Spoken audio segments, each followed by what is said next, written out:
estoy ahí metida y, ¿no? Sí, mejor le piensas 2 veces. Terminando esa cortinilla, vamos a la... Me dices. Estamos a 1 minuto.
Muy buenas tardes, queridos amigos, es un gusto saludarlos desde los libros. Quédense con nosotros porque hoy tenemos 2 excelentes propuestas de Fellow Ediciones. Y vamos a comenzar con una que me resultó bastante interesante y que te cautiva desde las primeras páginas. Bueno, más bien te captura y ya no te deja dejar de leer hasta que la terminas. Y es Retiro lo dicho, un giro inesperado de Gabriela de Fuentes, a quien tenemos aquí. Gabriela, bienvenida desde los libros. Gracias, Maru, por invitarme a tu programa. No, Muchas pues gracias. muy contenta de tenerte aquí. Como te decía, desde las primeras páginas es fácil encajarte con el libro y hasta que lo terminas. Realmente es una lectura bastante fluida y bastante divertida en algunas partes, pero que también te llama mucho a la reflexión. Sí, efectivamente, yo creo que es un libro fácil de leer. Es bastante fácil, es muy sencillo y como dices, fluye porque te tiene entretenido, pero la intención es esa, que sea fácil y que te lleve de la mano para que podamos, logremos a lo mejor hacer una reflexión de nuestra sociedad, ¿no? Es una crítica social. Sí, es muy interesante porque sin duda te deja pensando en diversas cuestiones. En la historia de Paulina, que es el personaje principal, pues se ve reflejado muchas situaciones que se viven en el día a día, que de hecho te decía que de tan inverosímiles yo decía, ay, de verdad, de verdad. Ahorita ya fuera del aire nos contaste que sí, sí se dan, sí se dan.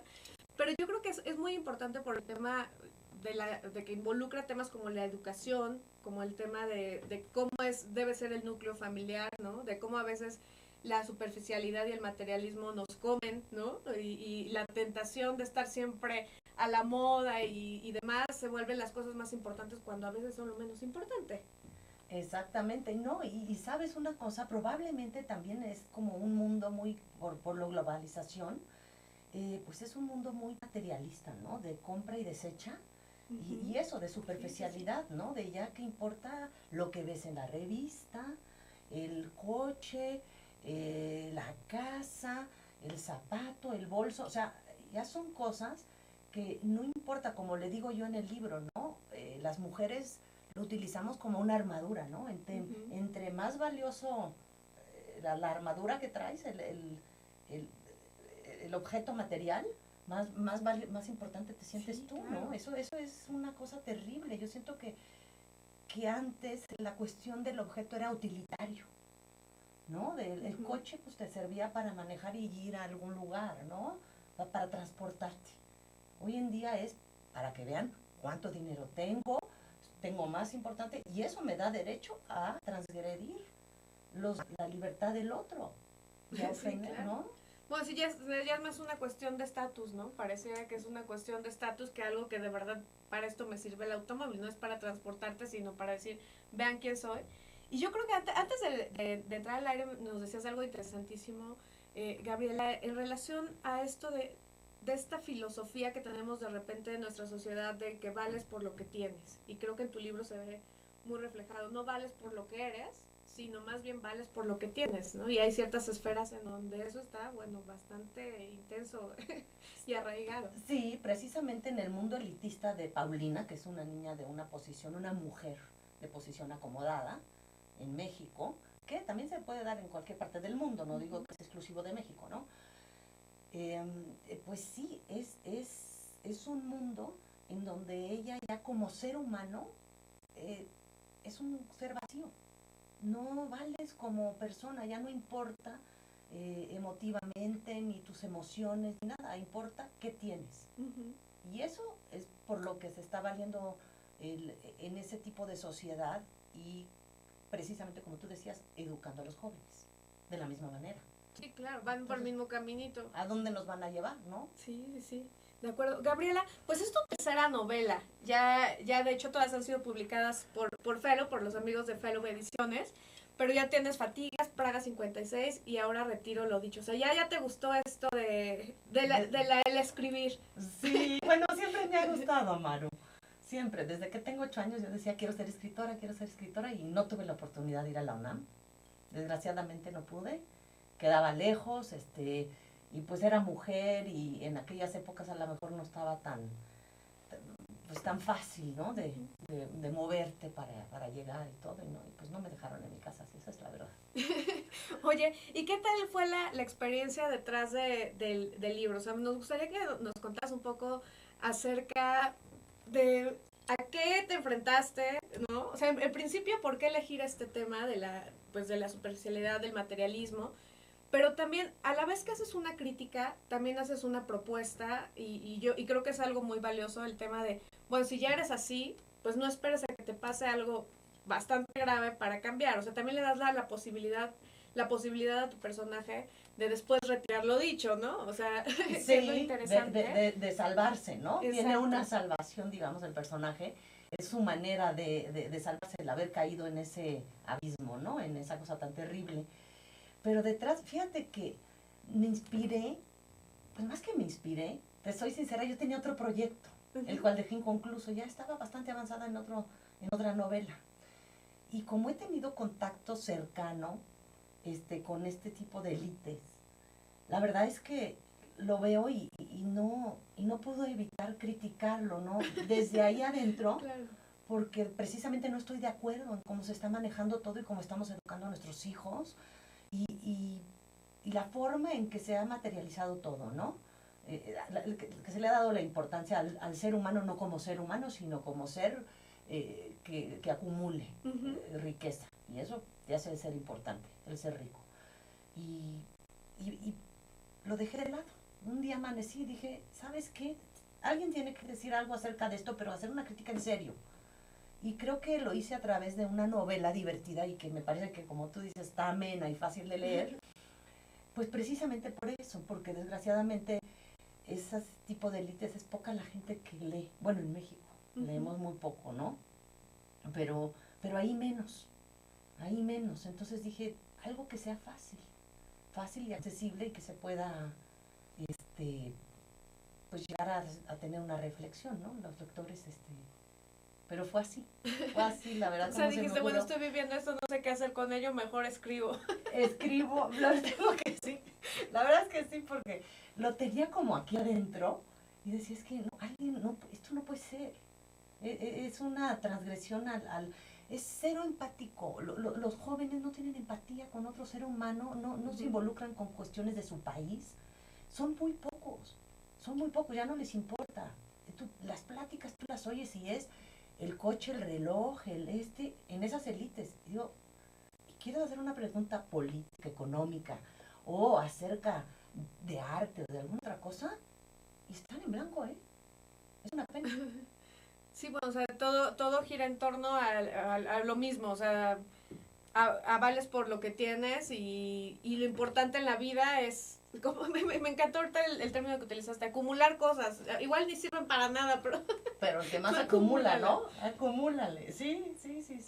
Oye, ¿y cómo ha sido tu experiencia? Bueno, ya al escribirlas, o cuánto tiempo te llevó a escribir la novela. O sea, bueno, leerla, la puedes leer. Si te enganchas, en 2 días ya terminas de leer la novela, porque realmente, pues sí te picas leyendo, ¿no? Y quieres saber qué sucede con los personajes. Pero escribirla, ¿cuánto tiempo te llevó? No me vas a creer, pero 6 meses, te voy a decir, por lo mismo. Porque ya tenía la otra que estaba, el proyecto que todavía lo tengo detenido, porque estoy aún todavía como asimilando esto, ¿no? Porque fue una cosa como, un día amanecí, así dije, lo tengo que decir. Y de que empecé a escribirla, no paré. Pero precisamente porque es una novela fácil, no tiene más allá, no te deja más que hacer una reflexión, ¿no? Porque tiene muchas aristas. Habla de temáticas de muchas otras cosas, de la deshonestidad, de la corrupción en los empresarios, no es nada más en las élites del empresario, es también del político, o sea, toca un poquito de todo, ¿no? Digamos, ¿verdad? Sí. Y lo hice como muy rápido, en 6 meses, de repente dije ya, como que sangras y escribes y después ya corriges. Y hubieras podido hacer un tratado en relación al tema, yo creo. Sí, ¿sabes qué? Que la verdad fue una cosa muy grande, la hice muy grande, y en Fellow precisamente me dijeron, es muy largo el libro. Ah, ok. Lo puedes recortar, sí, era todo un tratado enorme, o sea, yo... Ya hiciste una tesis social. Una tesis social, ¿no? Ya era como un estudio ahí, sí, sociológico. Pero, y me dijeron, ¿no le puedes recortar un poquito? Y yo dije, pues creo que sí. Y a base de revisarlo varias veces, ya pues lo condensé y creo que por eso quedó más ameno y mucho más fluido, ¿no? Fácil. Oye, Gabriel, la verdad es que yo siempre, bueno, cuando tengo la oportunidad, que es la mayoría de las ocasiones, de hablar con los autores de los libros, y más cuando se trata de novelas, de historias que se gestan de alguna manera en la imaginación, ¿no? En la creatividad, sí. Pero también que tocan puntos específicos sobre una temática social.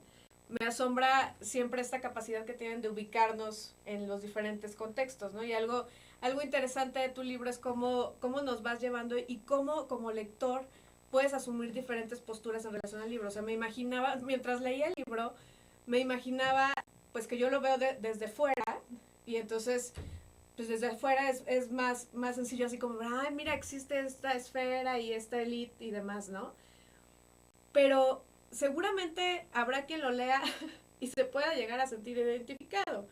Y parte de este juego de sentirse identificado, creo que es justamente, pues date la oportunidad de cambiar antes de que algo en la vida te suceda y te obligue a cambiarlo, ¿no? Y que tengas que recapacitar, ¿no? Sí, efectivamente, yo creo que hay mucha gente. Tengo el caso específico de una persona que me dijo, es que me costó mucho trabajo leerlo porque me sentí agredida. Y yo dije, pero ¿por qué? Es que no pude seguir porque está muy fuerte tu libro. Dice muchas cosas que me revolvieron muchas cosas. No podía seguir. Dije, ay no, pues qué pena, ojalá y lo puedas terminar de leer. Pero yo me quedo pensando y digo, esa es una de esas personas que se pone el traje, ¿no? El saco. Sí, claro. Y que por eso lo ve tan como un espejo, que se siente, pues, aludida. Pero tu afán era como por las dos vertientes, o sea, para todo tipo de lectores, en el sentido de, bueno, picas costillas tal vez en alguna sección de la sociedad, pero en otra nos dejas ver que existe ese espacio dentro de la sociedad, ¿no? Porque, bueno, yo te decía, bueno, yo lo leí y decía, no, es que no, esto es absurdo, o sea, no puede suceder. Y de repente me ponía a pensar en cosas que están sucediendo hoy en día realmente, y que salen, es noticia en los diarios, en los noticieros. Es, por ejemplo, ese tema de la violencia, la violación a una niña en Veracruz, me parece que es. O no sé, recientemente también hubo una golpiza en un bar, ¿no? Y bueno, y a veces están involucradas el tema de los guaruras y todo esto. Y entonces yo decía, bueno, me parece absurdo leerlo en el libro, Pero lo que más me alarmó es ver que se están dando ese tipo de situaciones en nuestra vida día a día. Sí, así es, Maru. ¿Sabes? Es algo que sucede, estos son ejemplos, pero hay ejemplos mucho más fuertes. Hay casos de niños que han perdido, ya ni te digo, o sea, que los han dejado desfigurados, que no pueden volver a ver la órbita del ojo, de las golpizas. Y son jóvenes que no tienen problemas ni de alimentación, ni de, tienen un techo, tienen una educación y tienen eso, exceso de dinero. Entonces, ¿qué hacen? Precisamente eso. A los guardaespaldas les dicen, tú tienes derecho a golpear porque yo soy mejor que el de al lado porque el de al lado no tiene dinero.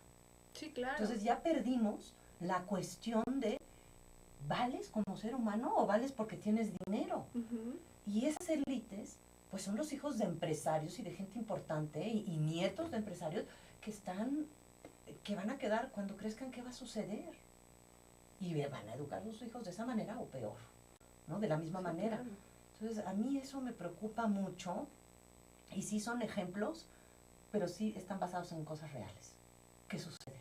Sí, no, realmente eso fue algo que, bueno, te decía que en la lectura pues sí tiene algunas situaciones en las que sí te llega a dar risa por la forma en que las planteas, pero ya después que llamas un poco a la reflexión, de verdad te das cuenta que está sucediendo y que está peligroso en una sociedad que desecha todo, que no importa a quién pisotees para conseguir lo que quieres, ¿no? O sea, No importa lo que hagas. Sí, claro, entonces creo que de alguna manera cuando lo lees, no obstante que es una historia bastante ligera, bastante amena de leerla y que sí te engancha, es quedarte como pensando un poco de cómo cambiar, cómo revertir esa situación. Y yo creo que, bueno, haces algo muy bueno, que es darnos el libro. Ya diste un gran paso con eso, Gabriela, darnos el libro, porque sin duda nos dejas explorar una sección de la sociedad que no todo el mundo tiene la posibilidad de estar ahí tan cercano, ¿no? Y que igual tú, al tener contacto, tu forma de expresar como tu inconformidad. Mi inconformidad, así es. De eso hablamos, de mi inconformidad. De tu inconformidad, sí. nos compartes esa visión desde tu punto de vista particular, ¿no? O sea, finalmente estamos en un mundo de percepciones y quizá quienes se encuentran del otro lado digan, ay, claro que no, o sea, si nosotros somos súper felices en este mundo superficial, y quizá haya quien sea feliz en ese mundo superficial, pero lo interesante es ver cómo a veces el tener demasiado, en lugar de hacerte bien, te llega a hacer un mal, ¿no? O sea, ya cuando no sabes qué hacer con eso, con esos recursos y pasas encima de todos. Y es un vacío, ¿no? Sí, claro. Son personajes vacíos. Son personas que, pues, el objetivo es, mira, yo donde lo comparo mucho es las historias, por ejemplo, de mi padre, ¿no? Y de mi abuelo, ¿no? Que digo, a ver, a ellos les costó mucho trabajo, eran gente del esfuerzo, del trabajo, y lo que tenías te lo ganabas. Claro. Y pobrecito de ti donde reprobabas, ¿no? Ahora porque pasan preparatoria, los mandan a Europa de premio. Pero el premio lo dan a los papás por haberte pagado sí, la prepa, darle gracias a Dios que pudiste haber ido a preparatoria. Hay otros niños que están trabajando a los 10 años, ¿no? Entonces ese tipo de empatía que ellos no tienen y no entienden, hacer un poco de conciencia más allá, ¿no? Sé consciente de lo afortunado que eres y no exijas, o sea, no, tú sé empático con el de al lado, ayuda al de al lado, al menos afortunado, y eso no lo hay. Yo siento que nos falta, te digo que me incluyo muchas veces porque digo, yo no puedo, puedes decir, y tú, Gabriela, ¿cómo es que estás hablando de esto, no? Claro. Si tú estás cerca.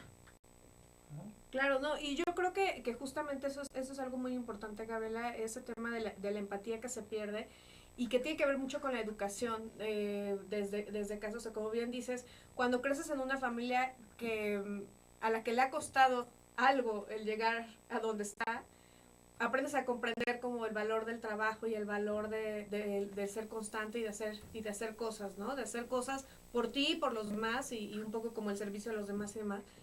Pero yo creo que algo muy interesante de tus personajes, bueno, o sea, por ejemplo, los hijos de Paulina, pues una es drogadicta, una vive en la superficialidad, otro es un niño violento, ¿no? O sea, el problema del alcohol que se da aquí en todos los ámbitos. Y que aparte lo preocupante es que a veces los padres dicen, ay, bueno, no importa, o sea, tiene credenciales falsas, pero bueno, ¿qué hago, no? O sea, ¿qué Si hago todos si los ya, demás tienen. si todos los demás tienen? Entonces, es de verdad alarmante el darte cuenta de que a veces estás tan perdido con lo menos importante, con lo superficial, que no te das cuenta cómo estás guiando a tus hijos. Porque finalmente eso es una educación que se da desde niños y vas creciendo con esa educación y luego ya dices, ¿y cómo se convirtió esto, mi hijo en esto? Pues porque tú colaboraste. ¿No? Siguió tu ejemplo, ¿no? Es el Sí, vivo sí, ejemplo sí. de los padres, ¿no? Entonces, ¿cómo Sí. con dinero resolvemos todo? ¿Cómo quien más tiene más resuelve cosas? Recuerdo hace una semana vino Gerardo Laveaga a hablarnos de un tema bueno, de su libro Justicia, y justo hablábamos de esto, o sea, de que todos somos parte pues de ya esta situación como si de putrefacción social en cierta sección, ¿no? Sí. También tenemos muchas cosas muy buenas, pero también hay unas cosas que no estamos viendo como sociedad que al final nos afectan muchísimo, ¿no? O sea, como ese tema de la corrupción, como ese tema de que fomentes en los hijos de haz lo que quieras, de todos modos va a estar el guarura cuidándote y si no, pues ya te sacamos de la cárcel con dinero, o es más, ni vas a pisar la cárcel, te vamos a mandar. O le dan botellas de champaña o dinero al profesor del colegio privado para que les pase. Y el Sí, profesor claro. lo acepta. O sea, eso es gravísimo. Y los padres, ¿de dónde agarra la botella de champaña un joven de 15, 16 años? Sí, no. Entonces, todo es, no importa, yo maestría no voy a hacer, voy a contratar a alguien que la haga por mí, alguien que tenga maestría. Yo voy a ser jefe de empresa. Y eso es la solución. Por ejemplo, de empresa de algo que ni conoces, ¿no? Que ni conoces porque no tiene, igual y te la quitan, ¿no? Por inepto. Sí. Pero fíjate, yo me acuerdo, mi padre también te decía, no, ¿qué te crees? ¿El dinero crece en los árboles? Cuesta mucho trabajo ganarlo. Y esa era la educación que tuvimos en mi familia. Sí, claro. Oye, porque eso sirve. O sea, el fondo de armario, ¿no? Que le dicen los españoles, ¿no? La abuela tenía un abrigo, una bolsa y un coche que había para toda la familia para moverse. Y para eso era, ¿no? Uh-huh. Ahora ya no importa el coche, ya no importa si te mueve o no el coche o si es práctico o no, ya importa la marca. Sí. El que sea el más caro, ¿no? Entonces eso me da. Sí, cómo de repente nos perdemos en este mundo de consumismo, o sea, que volvemos a lo mismo, no es que esté mal el darte ciertos gustos, ciertos lujos, pero el tema es cuando ya pierdes los pies del suelo y solamente piensas en eso como forma de vida, ¿no?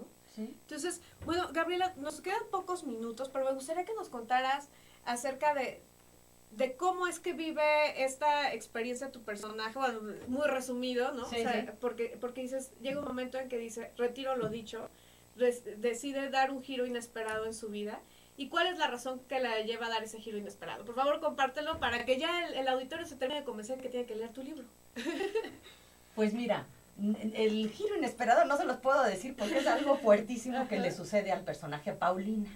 Pero ella vivía en su zona de confort y de repente hay un personaje muy importante, ahí pues también aparece, y le cambia la vida, pero por algo que le sucede, que además es un tema muy actual en nuestra sociedad y muy recurrente, es de la inseguridad, acerca de la inseguridad, ¿no? Entonces algo le sucede y cae en un abismo y ella recapacita porque entonces tiene todo el tiempo de pensar, mientras está en ese hoyo, de pensar qué hice, qué he hecho de mi vida, cómo son mis hijos, por qué siguió una forma de vida de esa manera, porque así le educaron, ¿no? Sus padres. Uh-huh. Y eso es en donde ella cambia, porque dice, es algo muy fuerte. Es que si les digo cuál es, pues les voy a dar pero lo tienen que leer porque es un giro bien inesperado. No tiene nada que ver, no lo vas a ver ni en la Cuarta de Forros, no. Ni insistan en leerlo. No, hay que leerlo completo, sí, porque claro. está ahí. Pues muy bien. Gabriela, realmente yo creo que una de las cosas más ricas del libro es justamente esta posibilidad que hace el personaje de regenerarse, ¿no? De dar este giro, de cambiar las situaciones en su vida, porque a veces pareciera que sigues una pauta de vida determinada y dices, nunca voy a cambiar, ¿no? Eso es lo que me gusta y demás. Y de repente cuando te pones a pensar, dices, bueno, igual y hay otra realidad que podría ser más rica vivirla, ¿no? Igual y sin tanto dinero y sin tanta opulencia, pero puede ser mucho más valioso a veces el vivir pequeñas cosas que no tengan que ver con cuestiones materiales que realmente el tener todas las bolsas de marca y todos los zapatos de marca y todos los cinturones. Y todo lo que eso finalmente te deja vacío, ¿no? Y en el caso de Paulina también tiene un contacto con la naturaleza, también. Hay algo en esa parte de la naturaleza en donde ella también no lo había apreciado, ¿no? Lo había visto, sí iba en el yate famoso y gigantesco, pero no había apreciado el entorno natural, lo sencillo. Que yo creo que es una de las cosas que más te pueden mover a veces, ¿eh? O sea, ¿sí? El hecho de las cosas que no puedes comprar y que de hecho exaltan tu vida, ¿no? Tu ser. Y yo creo que la naturaleza es una de ellas sin duda. Sí, así es. Gabriela, pues bueno, pues invitarlos a leer Retiro lo dicho, un giro inesperado de Fellow Ediciones. Gabriela de Fuentes es la autora. Y voy a decirles que Fellow Ediciones nos mandó 2 obsequios, 2 libros de Gabriela. Entonces, a las 2 primeras personas que nos manden a través de Twitter o Facebook su interés, nos digan, nos hablen de su interés de tener este libro, se los vamos a regalar con todo gusto. Muchas gracias a Fellow Ediciones por las cortesías. Y Gabriela, pues ya nos tenemos que ir. Yo te adelantaba que esto se pasa siempre volando. Volando, sí. Y más cuando un tema da mucho para hablar, como es este de la superficialidad, de encontrar lo verdaderamente importante. Pero pues yo quiero agradecerte por haber estado desde los libros, pero también por regalarnos esta posibilidad de explorar una nueva forma de ver las cosas y por regalarle a tu personaje la oportunidad de reconstruirse, porque a través de tus personajes seguramente se van a reconstruir otras personas. Ay, ojalá, eso esperamos. Sí, esperamos que Maru. Sí. Muchísimas gracias por invitarme a tu programa. He estado encantada. No, un placer tenerte aquí. Gracias. Pues te esperamos para la próxima novela, que ya se me hace que seguro va a ser muy pronto. Ahí va, ya vamos a retomar. Muy bien, perfecto. Muy bien, Gabriela. Bueno, amigos, pues vamos a un breve corte y volvemos con la siguiente propuesta de Fellow Ediciones. Hasta luego.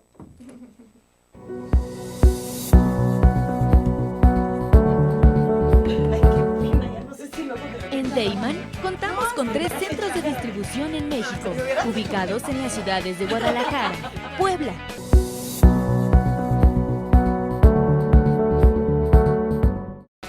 En Deiman contamos con 3 centros de distribución en México, ubicados en las ciudades de Guadalajara, Puebla y México. Distribuimos al interior de los Estados Unidos por medio de un centro de distribución ubicado en la ciudad de El Paso, Texas. Atendemos Centro y Sudamérica con apoyo de nuestro centro de distribución en Lima, Perú. Actualmente, comercializamos nuestros productos en España a través de nuestro distribuidor ubicado en Madrid, lo que nos permite ser una empresa de talla internacional, dispuesta a servirle y brindarle asesoría para el óptimo uso de nuestra amplia gama de productos. Cabe destacar que todos los productos elaborados en Deiman se fabrican con ingredientes aprobados por la Secretaría de Salud en México y FDA en Estados Unidos. Contamos con capacidades operativas, certificados kosher, programas de buenas prácticas de manufactura, controles de saneamiento, sistema de atención a quejas y reclamaciones, seguridad industrial, auditorías internas y un programa de trazabilidad y recuperación de producto. Deiman, proveedores de color y sabor por excelencia. ¿Y tú, conoces Aztele? Aztele es una televisora por internet con diferentes contenidos empresariales, emprendedores, deportivo, sociales, juveniles, infantiles. Nosotros somos Aztele.tv.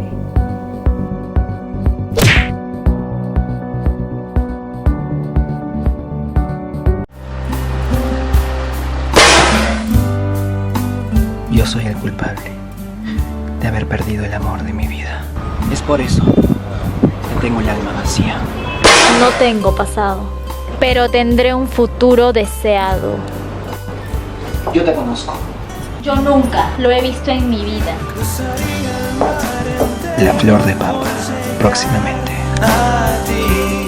Ruiz Robles, corredores públicos y peritos traductores. Trabajamos para darles seguridad, confianza y un servicio profesional en sus asuntos relacionados a fe pública, valuación, arbitraje comercial, asesoría jurídica y traducciones.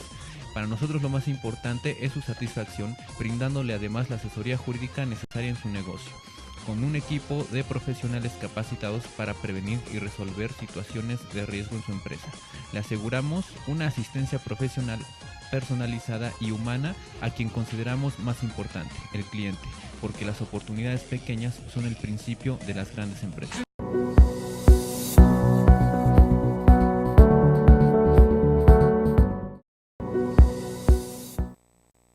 Bueno, amigos, ya estamos de vuelta desde los libros. Y bueno, como ya les adelantaba, hoy teníamos 2 propuestas muy buenas para ustedes de Fellow Ediciones. Y vamos con la segunda propuesta del día. Y está con nosotros Liliana Villegas Bonilla, que nos viene a hablar de su libro, Cuerpos de Trapo. Hola Liliana, bienvenida desde los libros. Hola Maru, ¿qué tal? Muchas gracias por la invitación. Saludo también a todo el público que nos acompaña. Pues bueno, aquí estoy para hablar de mi libro. Para hablar de tu libro, Cuerpos de Trapo. De alguna manera todos somos a veces un poco cuerpos de trapo, o tenemos cuerpos de trapo que quisiéramos enterrar. Sí. ¿No crees? ¿No crees, Liliana? Pero quiero que nos cuentes un poquito acerca de tú. Tú elegiste unos personajes, bueno, de hecho son varias historias en donde la constante tiene que ver con la tristeza, con la soledad, con la muerte, ¿no? Con las pérdidas. Y de cómo los seres humanos asumimos esta tristeza y esta soledad. Pero ¿por qué elegir un libro? Bueno, más bien, ¿por qué decidir escribir un libro que tenga como protagonistas a la tristeza y la soledad? Que me pareció interesantísimo, te adelanto. Ok, pues mira, más bien la respuesta sería que la tristeza y la soledad se fueron tomando el lugar de protagonistas, ¿no? Uh-huh. Lo que yo hice fue escribir, ¿no? Plasmar, hablar de situaciones que yo fui viendo, que fui retratando. Resulta que la pérdida a la que nos enfrentamos todos en algún momento de nuestra vida nos generan una manera que marca como nuestro destino y qué vamos a hacer a partir de eso. Uh-huh. Digamos que después de esas experiencias que vivimos, puede ser que nos quedemos en un estado de tristeza o de soledad, entendiendo como soledad desde el aislamiento absoluto o hasta estar en nuestra zona de confort, ¿no? Que es como un encierro no tan notable, pero así un Uh-huh. poquito, ¿no? El aislamiento también hasta de nuestros mismos seres queridos, de nuestra familia, de los hijos, de la pareja, de los padres, ¿no? De los hermanos, y es esa soledad de estar pero no estar, o sea, una especie también de abandono, ¿no? Si nosotros fuimos abandonados, también podemos a su vez abandonar un poco a los que están ahí, porque no podemos trascender eso. Entonces, a través de que yo empecé a contar estas historias que iba percibiendo y sintiendo con situaciones que veía alrededor mío, o que tenían resonancia de alguna manera conmigo, fue que se fueron tomando este protagonismo, la soledad y la tristeza. Sí, realmente yo creo que eso, algo muy valioso, es algo que me llamó la atención desde el inicio cuando leía la contraportada del libro, era tristeza y soledad. Bueno, pues debe ser un libro muy triste, ¿no? Me decía a mí misma. Pero una vez que lo lees, la verdad es que más bien también es una invitación a decidir salir de ese estado de la tristeza y de soledad, porque creo que en algún momento, bueno, todos los seres humanos tenemos esto, ¿no? O sea, vivimos esta emoción de estar tristes, de sentirnos solos, de querer estar solos, pero el tema es cuando ya estos se vuelven una forma de vida y se quedan ahí para siempre, ¿no? Entonces, creo que algo de lo valioso del libro es justamente esta propuesta que nos das de ponernos de cara hacia situaciones en la que vives esta tristeza y esta soledad, pero también dar la oportunidad de decir, bueno, ya no mires hacia atrás. De hecho, hay una historia muy bonita que dice, ya no mires hacia atrás, como en este reflejo de no te quedes enganchado en la tristeza y la soledad. Pero algo que me pareció muy, muy relevante es cuántas historias diferentes tienen que ver con la tristeza, porque bueno, tú la vives de una determinada manera y te has sentido triste por cierta circunstancia. Pero bueno, tú hablas de historias que tienen que ver con la pareja, con la inseguridad, con la infidelidad, con la pérdida de seres queridos, con el cuidar a alguien enfermo, ¿no? Entonces, yo me ponía a pensar y decía, bueno, cuando yo he sentido tristeza, ha sido una tristeza particular, ¿no? O sea, de mi vida, de mi historial, pero ver cómo la gente está viviendo esta emoción, creo que es una de las grandes valiosas, una de las grandes cosas y de las más valiosas de tu libro, el dejarnos explorar que la gente sufre por otras cosas.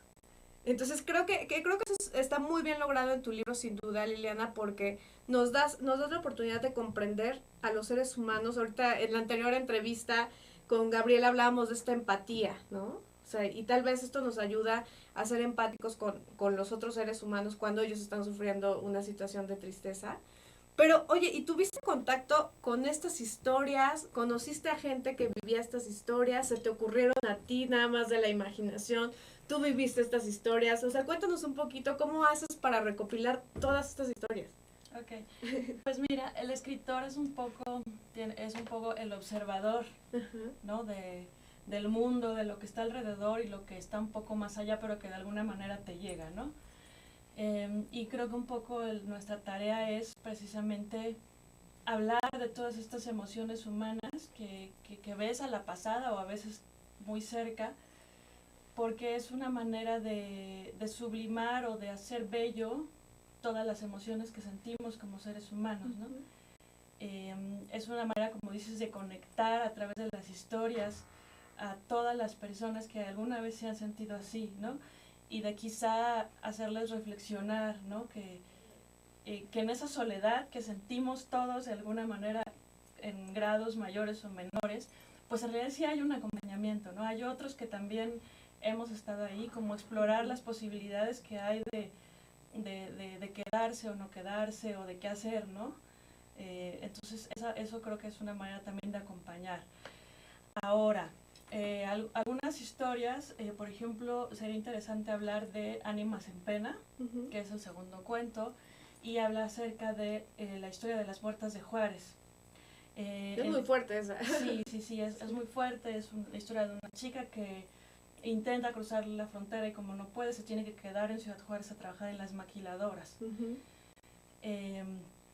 En esa historia, bueno, yo estuve muy cerca porque yo visité Ciudad Juárez en algún momento de mi vida, hace algunos años, por otras razones que no tenían nada que ver ni con la escritura, ni con la investigación, ni con nada de eso. Simplemente llegué ahí, pues lo que hice fue, empecé a preguntar cómo era ahí la vida, o sea, me interesaba mucho como saber qué pasaba. Lo que te puedo decir es que estar en Ciudad Juárez es una sensación sobrecogedora las calles, el ambiente, de verdad, sí hay algo que se siente como en el aire. Nunca me había sentido así en un lugar como me sentí en Ciudad Juárez. Y entonces decidí hacer un cuento porque y escoger a una mujer personaje que ella representa a todas, ¿no? No podía hablar yo de todas las historias, pero lo que quería hacer era ser una voz, ¿no? Ser una voz para que pues se supiera un poco, ¿sabes? No como desde la estadística ni desde el morbo del asesinato y de la crueldad y de es que las mujeres desaparecían de Juárez, no desde ahí, sino desde la angustia, desde esta soledad, sí, desde esta tristeza, ¿no? Desde llegar y estar, retratar a alguien que está desamparado en un lugar donde te explotan y te someten a condiciones laborales infrahumanas y cómo finalmente estás en la absoluta soledad y en el abandono y en la vulnerabilidad, ¿no? De sufrir. Entonces desde ahí es que quise yo hacer esta voz. Mira, interesante porque bueno, yo decía justamente en esa de Juárez te habla mucho como de la necesidad, ¿no? O sea, la necesidad que a veces lleva a la gente a trabajar en estos lugares, no obstante que incluso a veces se causa un daño en su salud y bueno, ya después efectivamente se da el tema de la muerte de este personaje, pero sí es sensibilizarte acerca de lo que está viviendo la población ahí, ¿no? O sea, y de lo que viene viviendo desde hace mucho tiempo porque pareciera que de repente se olvida, ¿no? Entonces, yo creo que algo que refleja ese cuento justamente es que no pase esto a ser desechable, o sea, no es un tema que debemos olvidar, porque finalmente está presente ahí, y yo creo que lo manejas muy bien desde cómo nos dejas explorar todo el sentir primero del personaje, pero también, bueno, hablas de una persona que le renta el cuarto, ¿no? Y de cómo pasa de, bueno, pues ya llévate todas sus cosas casi, pero pues yo me quedo con el dinero, porque la necesidad también es para mí, ¿no? En el tema económico de que me pagó la renta esa chica que me rentaba el cuarto y demás. pero de cómo las realidades pueden llegar a ser muy fuertes, y cuando tú estás ubicado en otro mundito, digamos, no ves lo que está pasando esta gente. Entonces yo creo que es una oportunidad para ser empáticos, para conectar con el sentimiento de los demás. Sí. Y en el caso, por ejemplo, hay uno que me encantó, que es el del estuche. Te adelantaba antes de que entráramos al aire, que es uno de los que me pareció más significativos desde mi visión personal, desde esta percepción de como lector que adoptas lo que te hace más sentido. Pero en el estuche, que me encanta, que es la historia de dos personajes, Pedro y Mercedes, en donde le quiere dar un regalo y decide darle un estuche para guardar el corazón. ¿Por qué no nos cuentas un poquito acerca del estuche? Sí, bueno, este es un cuento que toca ya los andares de lo que es el realismo mágico, Uh-huh. ¿no? Un poco yéndonos ya más hacia mezclar la realidad con lo sobrenatural o lo Uh-huh. fantasioso. Y bueno, pues creo que un poco la metáfora de la historia es que muchas veces quisiéramos, ¿no? Como decía Sabina, bajarnos del mundo, deténganlo, porque no puedo, ¿no? Y entonces es como poner una pausa y decir, no, quisiera que dormirme y que al despertar hubieran pasado 6 meses, ¿no? Porque ya es que el tiempo lo cura todo, ¿no? Uh-huh. Entonces el estuche es un poco la metáfora de ojalá pudiéramos dejarlo ahí tantito a que se calmara el dolor, la pena, la angustia o lo que sea, ¿no? Cualquier emoción que esté alojada en el corazón. Pero al mismo tiempo esto tiene una consecuencia, que es lo que le pasa a la pareja, ¿no? ¿Qué consecuencia hay cuando te insensibilizas y ya no quieres sentir, ¿no? Muchas personas a lo mejor, siguen su vida normal y siguen saliendo al mundo, pero no dejan ni siquiera para ellos mismos, ¿no? Uh-huh. Entonces se insensibilizan al grado que después ya ni siquiera se pueden conectar con ellos mismos o con la persona amada.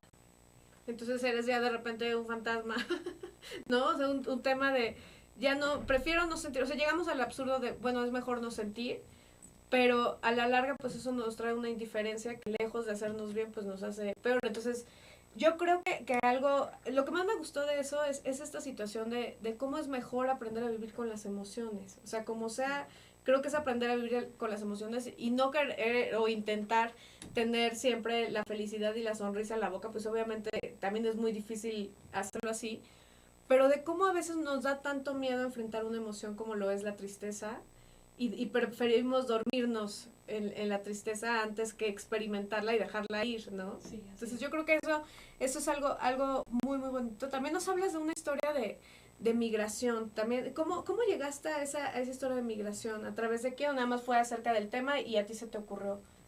Llegué a esa historia porque hay historias que a veces realmente me hubiera gustado que no me hubieran llegado como me llegaron de reales, Uh-huh. porque hay veces que a uno ni siquiera se le hubiera ocurrido inventar cosas tan fuertes y tan terribles, ¿no? Entonces ahí es cuando digo, pues sí, lamentablemente sí ocurren esas cosas.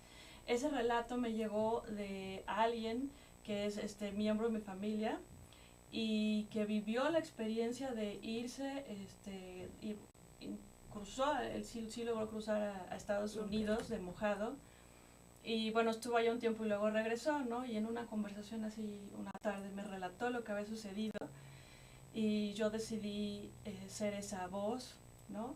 Y bueno, como la esencia del relato de las experiencias terribles que se vivieron, pues está basado en una historia real, ¿no? Que me llegó a mí de primera voz, ¿no?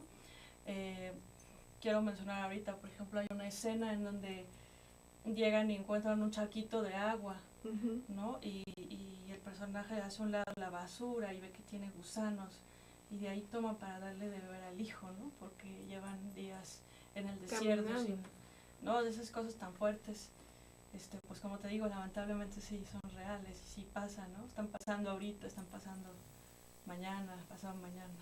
Sí, interesante porque bueno, nosotros lo vemos sí con nuestros paisanos justamente, pero también del otro lado, o sea, todos los que vienen a nuestro país que también están cruzando frontera, Sí, viven algo similar, y creo que a veces también somos un poco insensibles en ese sentido porque pedimos todo para nuestros paisanos, pero tal vez nosotros tampoco estamos siendo tan generosos con la gente que está tratando de pasar a nuestro país.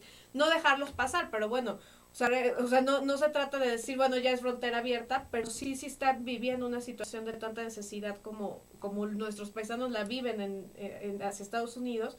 Pues creo que también hay una especie de abandono de nosotros hacia los que intentan pasar a nuestro país, como en Estados Unidos puede haber pues esa restricción también y esa imposibilidad de siquiera tener un sentido humano para quien intenta cruzar la frontera, porque no es nada más ya te descubrí y te mando, sino de repente pues tiene que ver con violencia, tiene que ver con regresarlos de una manera bastante agresiva de nuevo al país, o sea, muchas cosas que creo que debemos de tomar en cuenta en el tema de la migración, y yo creo que están muy bien expresados en este cuento que nos señalas, porque sin duda en el cuento nos narras cosas que parecen también irreales. O sea, bueno, ese tema del que dices del agua me pareció terrible, pero también de las personas que mueren en el camino, ¿no? O sea, de los pequeños que mueren en el camino, de cómo arriesgan sus familias por tratar de conseguir algo esperanzador del otro lado. O sea, realmente eso me pareció realmente fuerte,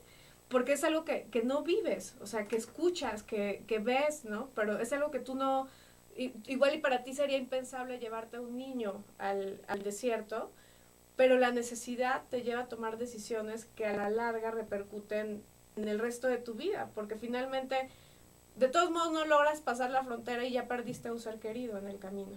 ¿Y cómo regresas a curar esa herida a tu país, no?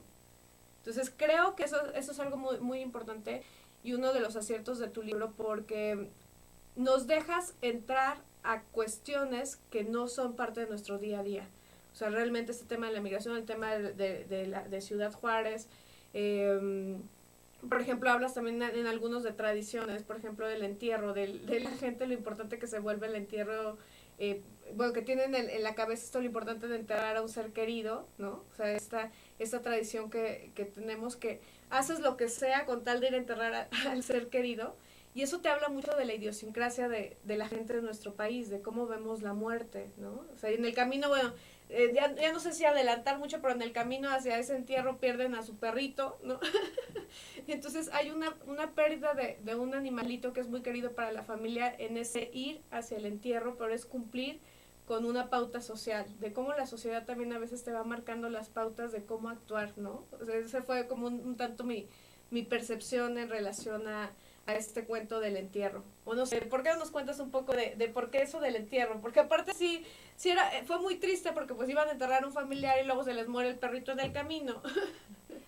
Sí, bueno, como bien decías al principio de tu comentario, es la visión de dos mundos que a veces no se rozan, ¿no? La vida en las ciudades y la vida en los pueblos.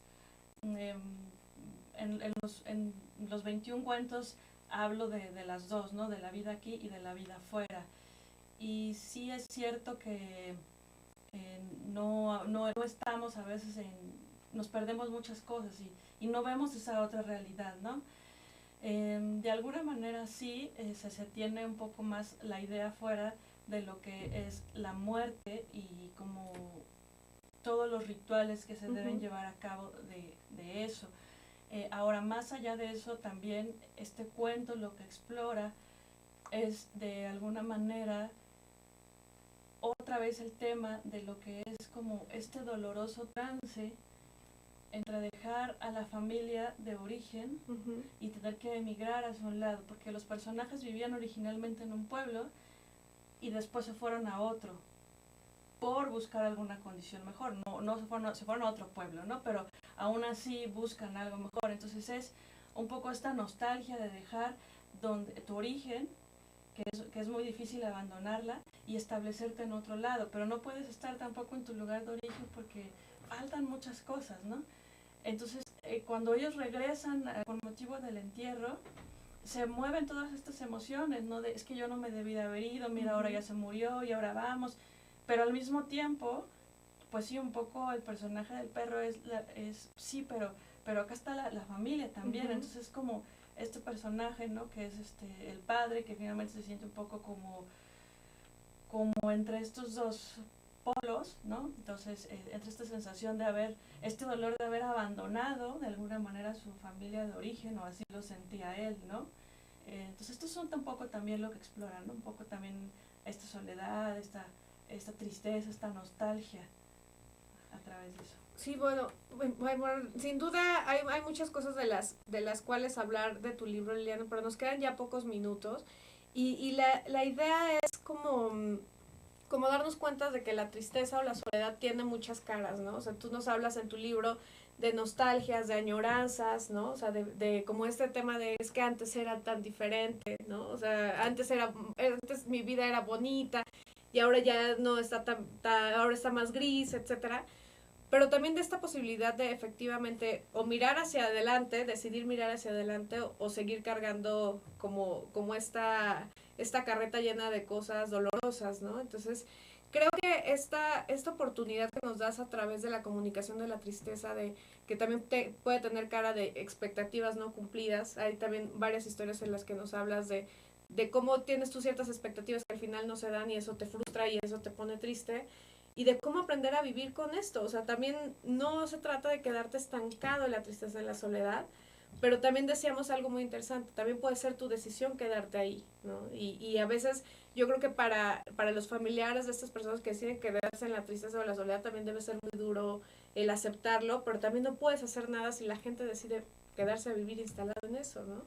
Entonces, bueno, Liliana, yo creo que simplemente agradecerte el haber estado desde los libros, compartirnos Cuerpos de Trapo, y bueno, invitar al auditorio a que lean el libro de Liliana Villegas, Cuerpos de Trapo, de Fellow Ediciones. Bueno, también nos mandaron 2 obsequios Fellow Ediciones, entonces si les interesa tener este libro en sus manos, pues bueno, mándenos nada más un mensajito por Facebook o Twitter y con todo gusto se los haremos llegar a sus domicilios.